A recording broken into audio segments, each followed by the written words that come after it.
Y a veces terminamos llorando, terminamos orando juntos y seguimos adelante.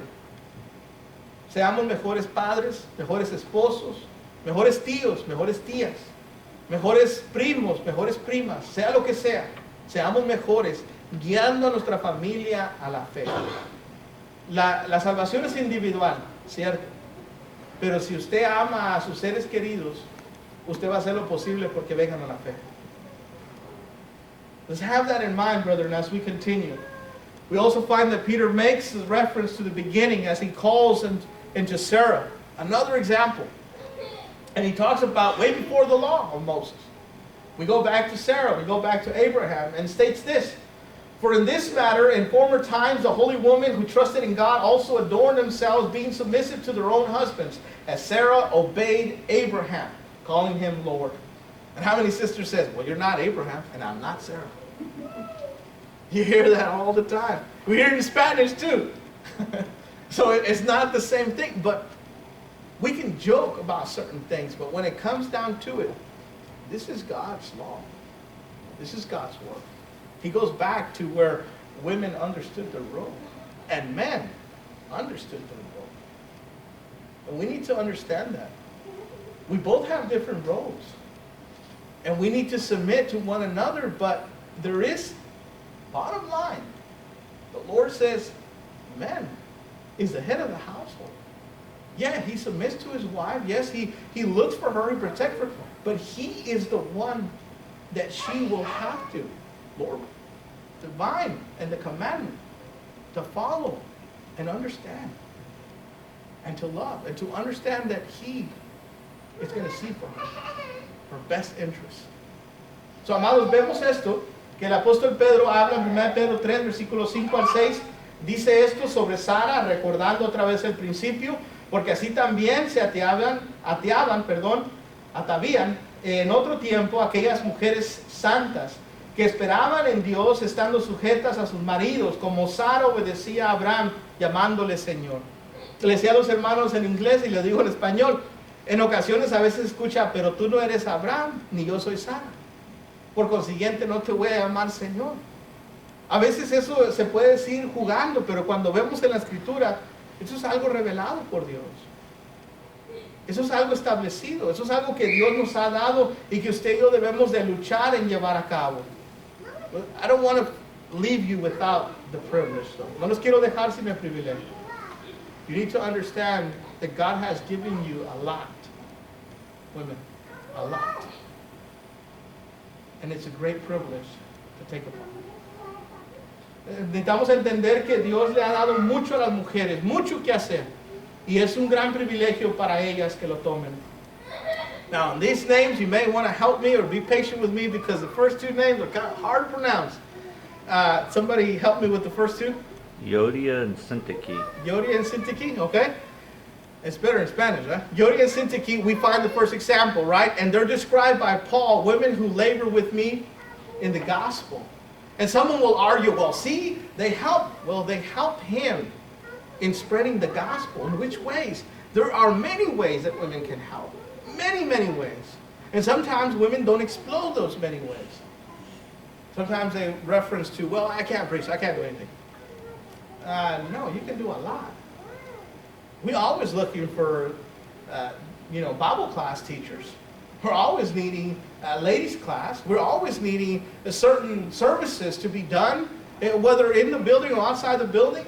Women can do that too. Men can do that too. There's a lot of things that sometimes we don't allow women to do. One of the things that we're going to start doing is we're going to start doing the Lord's Supper bread. And we're going to give this ministry. We're talking to the women. This is a ministry where you can feel that you've done something for that month and say, hey, I did the Lord's bread, the communion bread for that month. And that was something that we used to do back in the day, and we stopped doing it. I mean, it's so easy, brother. It is easy to just buy. But it feels more when it's done. When you took the time to do it. And you feel that you put that little grain of sand into the Lord's work. We could probably get everybody to come here and we can choose a date of the month and everybody let's come and clean the building and desanitize and vacuum and do. And we can do all that. But sometimes we don't do that. Sometimes we minimize certain the work that we can do for the Lord and for His cause. This building hosts people so that they can come and feel comfortable. And so when we have that in mind, brethren, we need to understand, sisters, that there is a lot that can be done, and the Bible will give you a long list of women who did a lot for the Lord. Tabitha, for example, or Dorcas, who was known, she was also referred to full of good works and charitable deeds, which she did. And maybe you are one of those. Maybe you are like Dorcas. Maybe you are like Dioria and Syntyche. Maybe you have done so much. Maybe you have been with your husband and the spreading of the word. Maybe you host.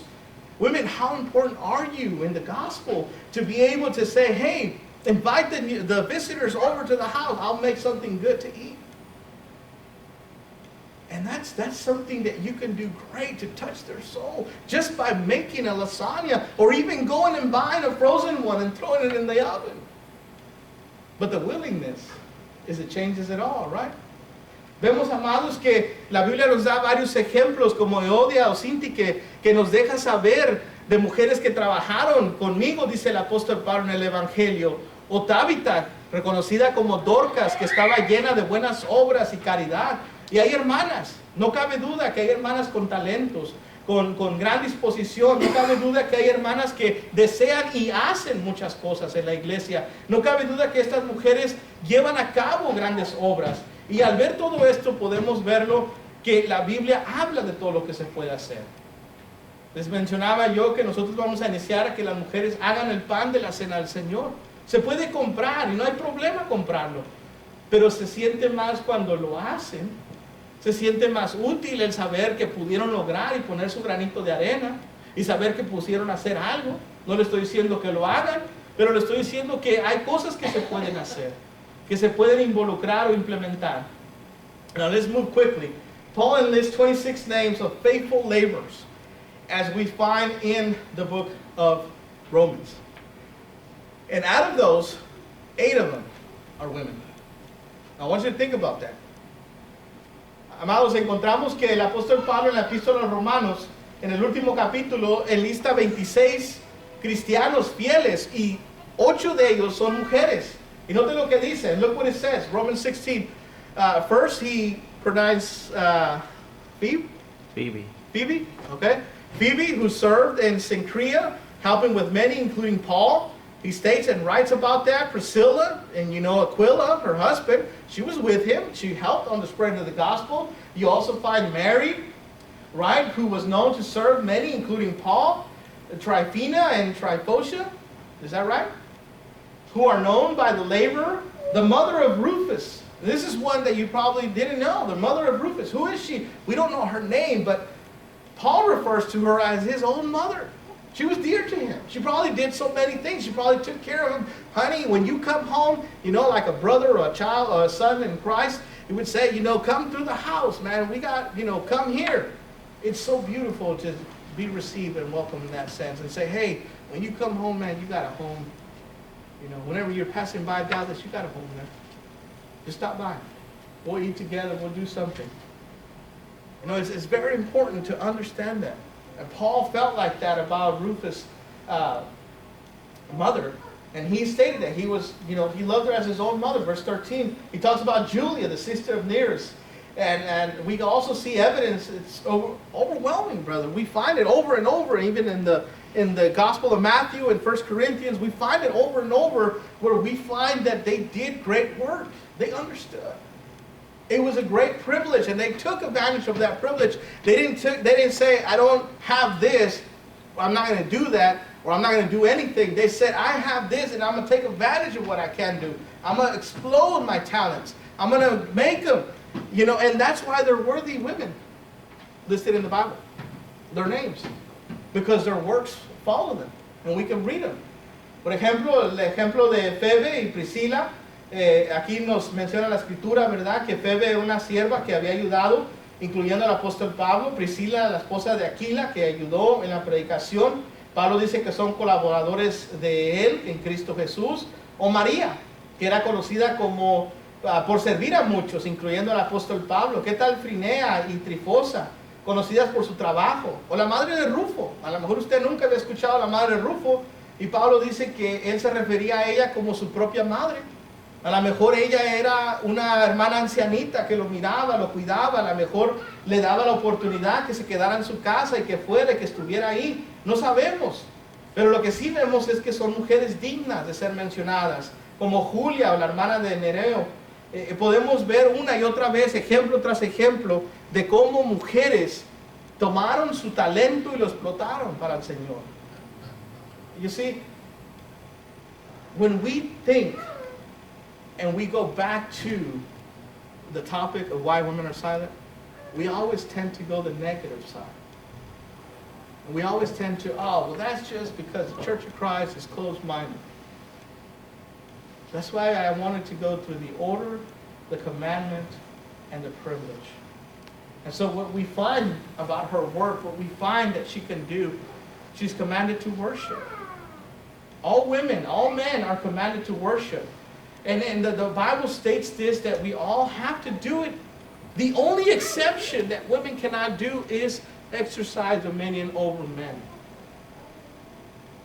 That's the only exclusion that we have there. The only exclusion, better said, is that she cannot exercise her authority over men. But other than that, she can do a lot of other things. And there's a lot of things that she can be involved, and she is to worship. She's also ordered that aquí en español, ¿verdad?, nos ordena a las mujeres que pueden adorar o que deben adorar en cuanto a la comunión, en cuanto a la oración, en cuanto a la ofrenda. Ellas deben de hacerlo todo excepto el tomar la posición de liderazgo, excepto de tomar o ejercer dominio sobre el varón. Hay mucho que puede hacer. She is commanded to edify. Women, you're commanded to edify the equipping of the saints, or the ministry, edifying of the body of Christ. As we find Timothy's mother and grandmother, we find that they took the time to invest in him so that he could become a preacher. And many of you are preachers because of that. And many of you have family who were preachers because of that. Or we know of so many that are the same case. Well, that takes time, nurture. That doesn't just happen to say, hey, I want to be a preacher. Or we would have thousands of preachers. And we're always needing more. So we need to go back to the equipping of the saints. And women, you have a lot to do in this. So take that, analyze it, meditate on it. Look at your children. If you don't have children, look at your nephews. If you don't have nephews, look at your grandchildren. Look at somebody and help them to be built up to the measure of the statures of the fullness of Christ. Nos dice la Escritura que usted y yo debemos de las mujeres, en este caso, ¿verdad?, se les ordena la edificación. Esto es, que estén equipando a los santos, que estén equipando a más almas, que puedan ellas traer la instrucción. Cuando vemos a la mamá de Timoteo y su abuelita, ellas invirtieron el tiempo suficiente para que Timoteo fuera un predicador. Invirtieron el amor, invirtieron el tiempo para enseñar las Escrituras. Mujeres, ustedes tienen una gran responsabilidad y un gran privilegio. Y es más común que la mujer pase más tiempo con los hijos que el padre, porque el padre estará trabajando. Y es importante que la mujer pueda llevar a cabo esta edificación en el hogar, que pueda llegar a la plenitud de Cristo, que pueda informar, que puedan entonces conocer la multiforme sabiduría de nuestro Dios. And she is commanded to evangelize. And you'll be like, wait a minute, what's happened? Well, there is a lot of scenarios where women can evangelize. Let me tell you one. Back in Kansas, we used to have a ladies' class every Friday. And women used to meet at the preacher's home every Friday, and they used to have just small devotionals for the ladies that were there. It was all ladies. And it was the fastest growing way that the church could grow. And it was interesting to know that ladies can have their Bible, their get-togethers as ladies. Ladies can study the Bible together. Ladies can grow and can help. And it's more probable that a lady will come to church than a man. And sometimes we don't take advantage of that. Sometimes we don't take advantage of what they can do and how useful they are and how resourceful they are for the influence of the growing of the kingdom. And they are commanded to be evangelists in this sense, in the sense of ladies' class. Okay? Don't misunderstand me. I hope I'm not coming across different. Dice el mandamiento, ¿verdad? Se les ordena evangelizar. La mujer juega un papel muy crucial en la fe que puede ganar muchas almas. Dice es más Pedro que puede ganar almas sin ninguna palabra. I just remember this on 1 Peter 3. It says that she could gain souls even without a word, even without speaking, just by example. There's something different about so-and-so. There's something different about so-and-so. And that will start asking questions. Well, where do you go to? You go to a church. You have to. There's something different about it. And people will start noticing that. And that influence will grow bigger. Podemos ver entonces que la mujer que sin palabras gana un alma puede hacerlo por su influencia. En ocasiones le preguntan, tú vas a una iglesia de seguro, ¿verdad? Tú vas a un lugar donde se enseña la Biblia, tú eres diferente, muestras algo diferente. Y muchos ejemplos se podrían dar sobre esto. She is commanded to be benevolent, right? She is commanded to give, to be a woman like Lydia and Dorcas, to practice giving good and giving and being hospitable. As they told the Apostle Paul, for example, to stay and to stay with him for a couple of days as you know, he was preaching and teaching there, because she was glad, she was joyful, and she could handle that. And there's many sisters that can do that, and they are commanded to be benevolent. Aquí vemos que también a la mujer se le ordena que sea benevolente. La Biblia nos deja saber esto, que sean como Lidia y Dorcas, que practiquen el bien, el dar y ser hospitalarias, y que puedan brindar eso, como lo hicieron estas mujeres, porque tenían los recursos y podían hacerlo. Y en ocasiones eso es lo que hace mucho. So let's conclude with this, and I know I went longer than I should, but this lesson is not an easy one. And I know when I started, it kind of felt very negative. But I hope it changed your mind so far. I hope you can see. God has established an order so that you and I can understand it from the beginning. He gave us a commandment. Women, you can do everything except take the authority of men. And there's a lot you can do. There's a lot that you are useful for, and that's why He gives you the privilege. That you understand that this divine privilege is big. You can do a lot of great things for the Lord if you want to. And God knows you can. Will you? Is the question. And so I plead with you. And so when we finish this study, I want us to understand these three things and keep them to your heart. The divine order, the divine command, and the divine privilege. Amados, yo quiero terminar este estudio dejándoles saber sobre este estudio que hablaba de que las mujeres guardaran silencio o que callen en la congregación. Este estudio se puede, a lo mejor lo empezamos y se sintió negativo, a lo mejor lo sintió al principio que se estaba inclinando hacia una mentalidad negativa, pero espero que esto le haya cambiado el corazón, espero que este estudio le haya ayudado a usted. Este estudio está con el único sentido de que usted pueda explotar aquel privilegio que Dios le ha dado, usarlo para la gloria y la honra de Dios y para la capacitación de más hombres y mujeres en el reino. And so I want to finish off by stating, I know you're here. I know you believe. I know you love God. It doesn't matter if you think you sin enough that God won't forgive you, or if you think that you're too worthy that you haven't sinned. And there's the two mentalities that sometimes exist. I remember when I was in the pew,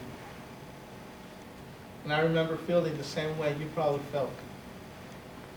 And feeling I want to come forward, but I can't.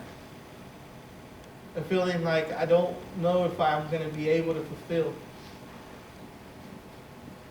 But if you give that first step, if you understand what it takes, God will perfect you. He states this. Philippians chapter 1, verse 7. He who begins the work in us will perfect it, will finish it, will bring it to its maturity. So I plead with you, and I invite you that if you need of the prayers, please don't go from here not asking for prayers. Maybe you have been a woman of God and forgotten your place, forgotten your privilege, forgotten your command. Maybe this is the first time you ever saw this. I hope you treasure it. But don't leave from here without being right with God. If you need to pray, we will pray. If you need to cry, we will cry with you. But don't leave. We're not in any other condition. We're trying to help each other get to heaven. And so we want for your response if you need to. Amados, apelamos a su conciencia, a su corazón. Si usted está entre nosotros y no ha obedecido el Evangelio, yo sé que este tema habla de la mujer. Yo sé que está usted porque cree. Usted cree en Dios. Eso yo lo sé porque está aquí. Se dio el tiempo. Yo sé que usted tiene el principio de hacer las cosas bien. Y tal vez está en la banca sentado, sintiendo sentada que no se puede parar. Tal vez está sintiendo limitado, que tal vez pueda o no pueda cumplir con las cosas de Dios. O tal vez siente que si se bautiza o hace lo que Dios pide, ¿cómo será la vida diferente? Nunca sabrá si no lo hace. El cristianismo se experimenta solo cuando se obedece. Se puede especular, se puede creer, pero nunca sabrás qué es ser un hijo de Dios, al menos que lo seas. Y en esta tarde le extendemos la invitación. Vamos a tener un himno de invitación para dar la oportunidad. We're going to have a hymn of invitation to give you the opportunity. And as we can stand, as we sing together, vamos a estar de pie mientras entonamos este canto juntos. Recuerden, aquí hay agua, aquí pide que usted sea bautizado. Remember, here's water. What forbids you from being baptized today? Quieres ser